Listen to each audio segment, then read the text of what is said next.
Hello and welcome back to Live from the Bottom Half. If you're joining us again from our last few shows, welcome back. If you've joined us for the first time, you've missed out on one show, so you have to go back and watch it all and subscribe and do all that fun stuff. Today, what we are talking about is the Vanguard boxes. More widely than that is what we're talking about is list building from a completely new person's perspective. 99% of all players, when they start with an army, will go to the Vanguard box set because it's cheap and it's got stuff in it and you can play with it to a point, which is something we will be discussing today. Yeah, let's move on. Do you want to walk us through Yeah, the so Orruk the next box, one the we're looking newly at announced then, Orruk box? yeah, absolutely. Next one we're looking at then is the Orruk Warclans Vanguard. So this is one of the newer boxes that has been released recently. Comes in, like Michael said, at £85, and this one's actually about 540 points when you actually put it into War Score Builder. In this army, you get a Killer Boss on Great Gnashtooth. You then get a Merc Knob with a Belcher banner. You get 10 Gut Rippers, 3-man Skewer Bolt Boys, and 1 Beast Skewer Killbow. Now, myself personally, I'm not hugely knowledgeable on the Orruks, but Michael, I think you've had experience playing against them quite a bit. Yep. I say my main. I pay two people more than I pay most other people. One we mentioned on the video, Kieran, who is currently, or in the last GHB, ranked #1 with Orcs. And we spoke about this box because my first impression when I saw this box was that's the Dominion half, isn't it? Just without the Hobgrots. And it pretty much is. What you have in here is you have the Killbow, which is not in the Dominion box set. So what have you got? Here, you have Killer Boss on Great Gnashtooth as like the centerpiece model. His rule is essentially Battle Shock. I think most of the Cruel Boys heroes have this. You fail a Battle Shock, only one guy leaves. He gets the pink slip. He dumps up the rest of them, and he heads off into the swamp. If you charge, you can do +1 to hit, but this isn't necessarily what you use a Killer Boss for. What he's very good with is something called Super Sneaky. People will notice distraction can't affect the Killer Boss. You can just dump halfway up, go first, run the charge in, go second, and they've got to deal with that Killer Boss before they get to your real hitters, who we'll talk about on the next slide. You have a Merc Knob with Belcher Banner, who gives you a spell ignore, which is great in this meta. I mean, it's a 5-up, but you're ignoring 1/3 of all their spells. If you're playing Seraphon, you will take that third as soon as you can. There's also Mortal Wound output on it, which is Mortal Wound on a 2-up with D3. I've never won a game because I've done an extra D3 Mortal Wounds. I do sometimes feel like I've lost games because I've taken an extra D3 Mortal Wounds, but that's by the by. And then you got the main battle line, which is the Gut Rippers. Cruel Boys have 2 battle line. Gut Rippers are the big guys, the shields, pointy sticks. They get venom encrusted weapons, so mortals on a 6. And then you got Hobgrots. I think it's every unit of Gut Rippers you can take a unit of Hobgrots as battle line. So you can flesh that out. On the next slide, if you don't mind, we have kind of the crux of the Cruel Boys army, which is the Man Skewer Bolt Boys. If you are interested in playing Orcs, if you're interested in playing Cruel Boy Orcs, this is where it is. It's a 24-inch range, 12 if they move. 6s do 2 mortal wounds.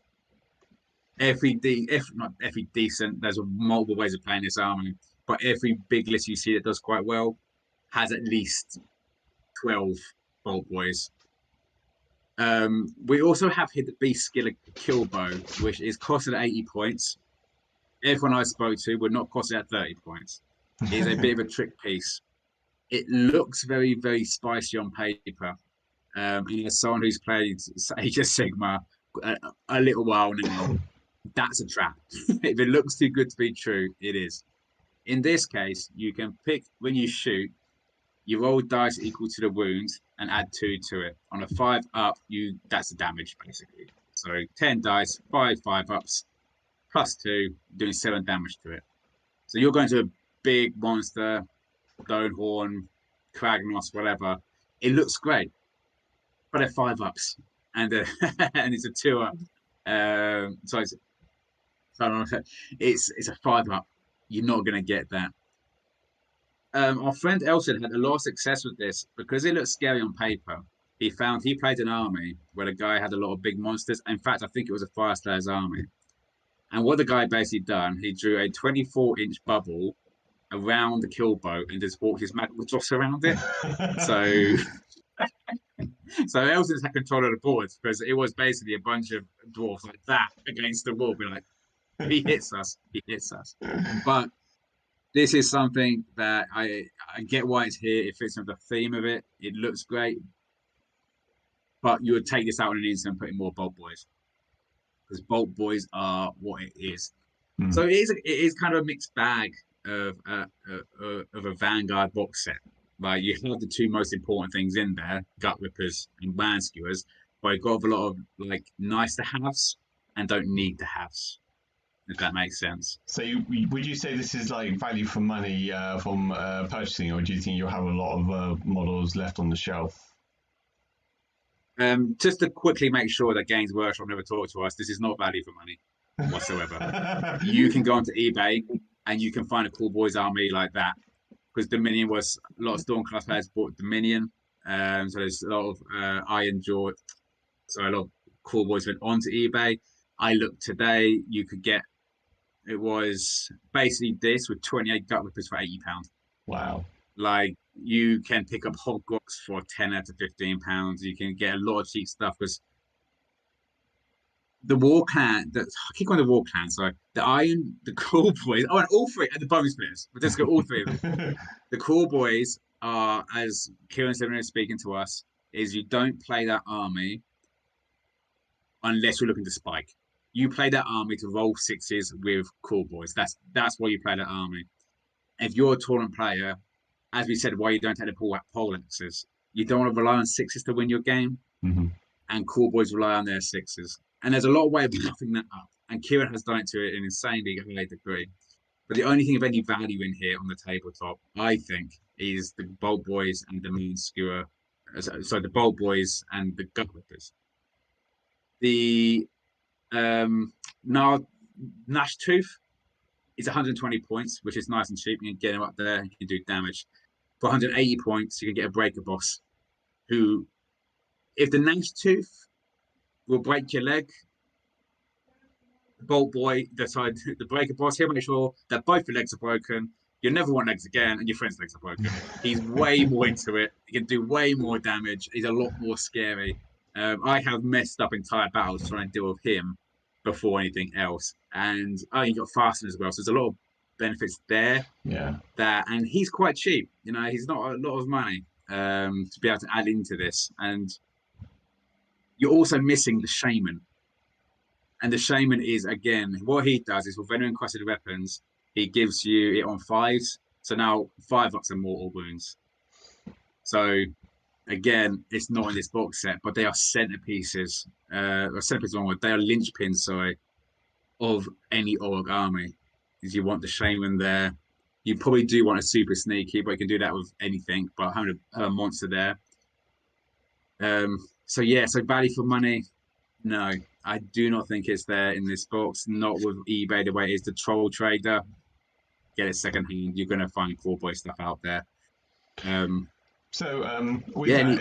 that in mind, then, is there? I think we have another box that's next up. Is that correct for the Cool Boys? Not for the Cool Boys. It's this one. Okay, so with that in mind, then, because admittedly now with Games Workshop looking sympathetically towards Cool Boys and everything, do you think that ultimately some of these units may become more versatile, or do you still think they're still a bit, not useful really?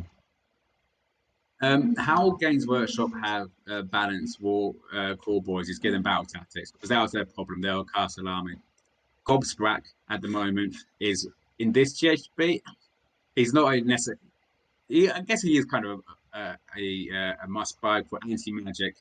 You can super sneaky him up, do a bunch of unbinding. On a 10-up, he does D6 mortal wounds, so you can really make people edgy. As a Khorne player, if you tell somebody that if you do something wrong with your magic phase, it'll cost you D6 more wounds. Mm-hmm. Everybody goes, ugh. It's still 1 in 36 or whatever the odds are, but it's enough to make you go, do I really want to do that? And if you're a Soulbite player, you've got your vampire there, and you know, I could cast, but if he rolls a 10, it's done, and my guy's dead. Yeah. It's enough. And Goth's got a lot of real quite intricate plays. The next thing is the Sludge Raker. I'd say he gives an aura, and he gives everybody. This does tie back into your question. He gives an aura where you get an extra mortal wound on your venom encrusted weapons.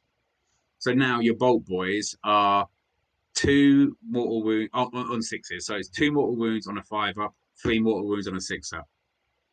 So here it's like Games Workshop you can't increase that anymore. No. Unless you're going to be like, if he hits you with your bow, you have to just take the model off. You don't get rolling anything. You just pack it away. You know? So that's kind of the balance is coming for the battle tactic. So I don't see a lot of shifting coming with the actual models. Yeah. Like some will get buffs, I'm sure. Some will get points decreases. Gut Rippers, I think, are becoming more meta, for lack of a better term. Mm-hmm. A blob of 20 Gut Rippers. Again, you're looking at 2 mortals. I think it's 2 mortals on a 6, 1 on a 5. There is a Sludge Raker, 2 wounds apiece. Only 1 runs on Battle Shock. I run 20 Bloodletters with 2 wounds and a 5-up. Same protection, and you don't hemorrhage them that much. Like I went down pretty low against some Zangor Enlightened, but you don't. It's not like you hit Gut Rippers and they run away. And I had to take Battle Shock. One guy goes thumbs up. He's in the swamp. The rest stay. So that I personally don't think there's gonna be much change with stuff like that, unless they change the ally rules with the Iron Jaw supplement, where they say, okay, now you can be a Core Boys, want Iron Jaws play an ally in, so you don't lose those rules, which I think would be quite a nice thing to do. I think Big War should be, I want to be a Big War and I choose it, not I have no choice because I want to play this army this way. And I know, Jason, I know your experience with the Core Boys has been limited and everything. Do you have any thoughts on this at all, or is it limitation prohibiting? I've never fought them, and I know very limited about them. That's why I'm just being quiet, because that's fair enough. I don't have too much to add. All I know is Gobscrack and his unbinding, because that's scary, especially when I was OBR and casting multiple spells. No, it's a lot of the game is player to player, and there's a great. I can't think of it. It wasn't in relation to Warhammer. Is that you're trying to? Oh, it is. It actually to lighten things up a little bit, to do the war in Ukraine. And saying the goal isn't to cause problems. The goal is to cause dilemmas where there's no right choices. And Goldsprak is one of those things. There's no right choice. Do I not cast and not get my buffs off, but I'll keep him alive, or do I cast, possibly lose him? I this Tuesday. James Linford had the Hex Gorgeous Skulls, so that's -2 to casting.